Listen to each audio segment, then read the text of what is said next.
How often do you cheat on your diet? What would you call cheating? I would say 0% of the time, because I don't have a thought that if I eat a cookie, that's cheating. So if I eat ice cream, did I cheat? If I eat a cookie, did I cheat?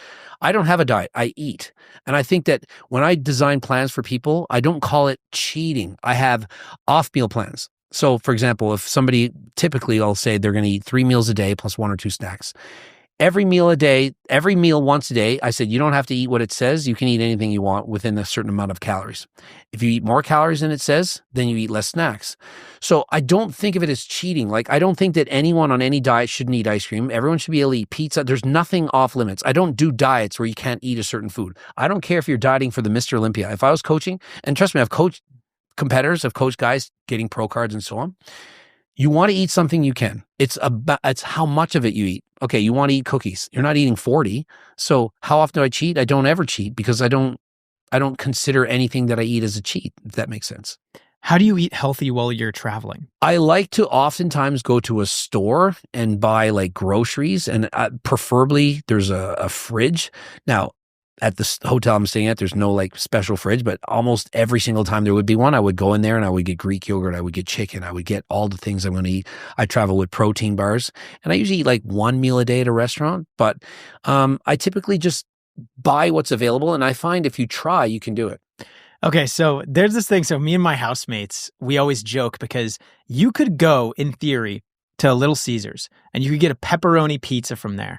And I think it's maybe like 2,100 calories for the entire pizza. And it's like 110 grams of protein. If you were to do that and then have a super, super dense protein shake, or maybe you had some non-fat yogurt or just egg whites or something like that to get the rest of your protein goal, and you're still under 2,500 calories by the end of the day, is that fine, or is that it's fine? But if you do it long term, it's not going to result in the same physique as eating, for example, vegetables, fruits, because you're going to need the nutrients. So for example, you're getting inflammation from foods that aren't as healthy. You're not going to build as much muscle. So we're comparing the perfect healthy diet to a shitty diet, but both get enough protein. They're not going to equally get the same results, because one could have more cortisol, one doesn't let you sleep as well, one has more inflammation. And so even though they're both at the proper calories and you're still going to gain weight or lose weight, one body's healthier than the other. Is it better or worse to obey your diet perfectly for 10 days and then on the 11th day you eat 5,000 calories? The opposite of what the other one. The other option, eat a little bit more a day. So it's not bad to just have a cheat day where you eat whatever you want. I think it's horrible to say I'm going to diet strictly for 6 days and then one day is my cheat day, which is what most people have. Like I'll watch The Rock. It's like, here's my cheat day. And it's like, there's that much French toast. Yeah. Or they're like, once a week I go crazy. I'm like, this is stupid. You diet strictly 1,500 calories a day. Then you have this one 5,000 calorie. Why not take whatever you ate on that 5,000 calorie day, and let's take 500 calories extra and let's spread it out over the week. You shouldn't feel the need to cheat. I don't diet and think I can't wait till Friday where I get to do X. Every day I should get to do X. It should be balanced. If you're feeling like it's not enough, you're not eating enough, then there's something wrong. And when you're a coach and if you have a dieting athlete and they're eating, let's say it's 1,500 calories a day, they're dieting for a show. And then the coach is like, I need a cheat meal on Saturday to reset or whatever. That just means the coach fucked up. That's it. The coach messed up. And so they're adjusting that by giving more calories. So let's say you're eating 1,500 calories a day, then Saturday you need to cheat 3,000. Why? Because you're so lean, you deserved it, you earned it. No, the coach is just not going to say, you know what? You should have been eating 1,900 all week and the cheat day should be still 900. The coach says, no, it's 3,000 cheat deal because you're just so good. No, if you're that good, the coach should allow you to eat more all the time. So cheat meals are the coaches making up for screwing up earlier in the week. Is there a limit to how many calories you could absorb in a day? Like, no. If I eat 20,000 calories in a day, I'm going to gain, if I burn 2,000 naturally, I'm going to gain a few pounds of fat from that one meal. You would probably have maybe, let's say, 10% of those calories that would just be excreted because it can't be digested at that point. But like 20,000 calories, I mean, we're getting an example of something that I don't think you physically could do. Like I've tried to eat that kind of volume of food. I don't think you could do that. Like there's a very difficult challenge in the YouTube world. It's eat 10,000, burn 10,000. Very rare can somebody do it. Now, I don't think that eating 10,000 is necessarily hard. Burning 10,000, if you're fit, it's not that hard. I could do it, of course.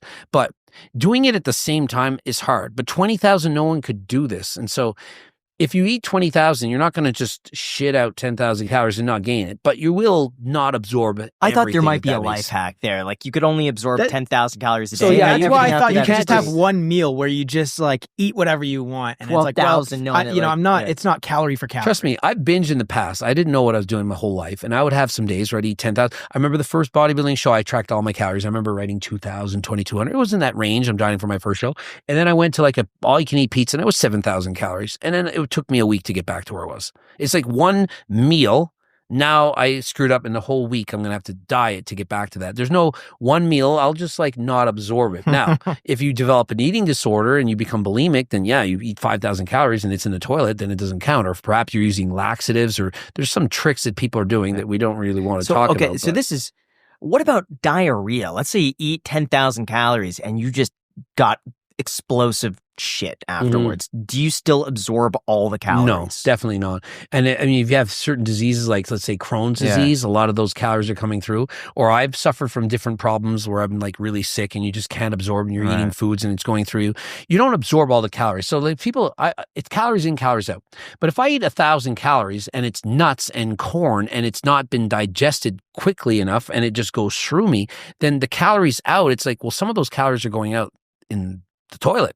Let's say you eat 1,000 calories and 200 or 300 are excreted that way. Well, there's 300 there, and then maybe I burn off 500 calories on a bike. It all adds up in certain ways. So yeah, I mean, there's some foods that are not digested the same. Like even though a food has, let's say, 1,000 calories, doesn't mean your body can necessarily get all 1,000 from them. If it's coated in something, or if there's certain chemicals you're taking at the same time. That would be crazy. Just imagine this, a spray that you spray on the food. Like, you know, the outside of corn, right? You can't really digest. Imagine a spray you spray on the steak.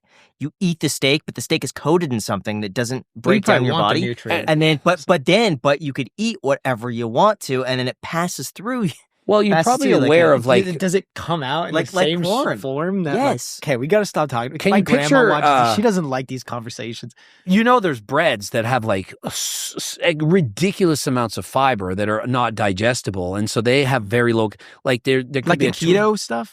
Well, it could be a 200. Yeah, I guess like a 200 calorie bread. It's got like 32 grams of fiber or 30 grams of fiber, and so those fibers aren't digestible depending on what type of fiber it is. So a lot of times you are able to eat these more bulkier foods with less calories because it's literally going through. Your body can't digest it. What would you say are the biggest fast food or just restaurant home cooked meal diet hacks? I mean, I think that you should make your own protein ice cream at home. It's been my savior. I used to have the videos with the ice cream over the head. You use some protein powder and some ice and some fruit, and you blend it up, add some guar gum or xanthan gum to make it really thick, and you're literally eating ice cream. Now, you might have heard like a Ninja Creamy. These are just, for me, these are life-changing diets for me. I cannot believe how satisfying it is and how good it is, because my biggest weakness as a cheat is ice cream. As a kid, I would eat 2 liters. I've done this a long time. I would just have crazy epic cheats with 2 2-liter ice creams. I love ice cream. And the fact that I could eat every single night on a diet, a massive like 1.5 liter ice cream thing with like the spatula and just go to town and be so full and be like, that was 400 calories. I mean, how can you not lose weight? Versus eating a 2,000 calorie 2-liter ice cream, I'm eating 400 calories, and maybe it's not as good. It's 80%, but to me that's enough. And now I have the Ninja Creamy. I have those every single night. To me, that's a huge hack. The second biggest hack that I've had for myself had to be the anabolic French toast. Because people are like, you can't eat bread on a diet. And I'm like, for 20 years, I've been eating this French toast where you don't have the egg yolk and you have the whites and like some cinnamon and sugar twin and maybe put blueberries on it. And it's just so good, but it has half the calories of a regular French toast. So you eat till you're full for half the calories. And so how do you not lose weight? You're full on less calories. Simple. The Ninja Creamy is something I've heard so many people. Yeah, I've heard so much. Do you recommend that? 100%. Literally every single night I have a Ninja Creamy now. Now, before I used to have the big blender and I would make it myself. Every night I just put in there, blend, and it's delicious. Like it usually has 300 calories, 50 grams of protein, and it literally tastes like ice cream, and it's about 2 cups worth. Versus, I'll say about 1,000 calories for like a Haagen-Dazs or Ninja Creamy. So I'm saving 700 calories a night, and I'm having 50 grams of protein with that. And so imagine 700 calories times 7, 4,900 calories. You're looking at over a pound of fat a week that I'm losing just by having this change. If I switched and had the regular ice cream, I could literally be gaining over a pound of fat a week.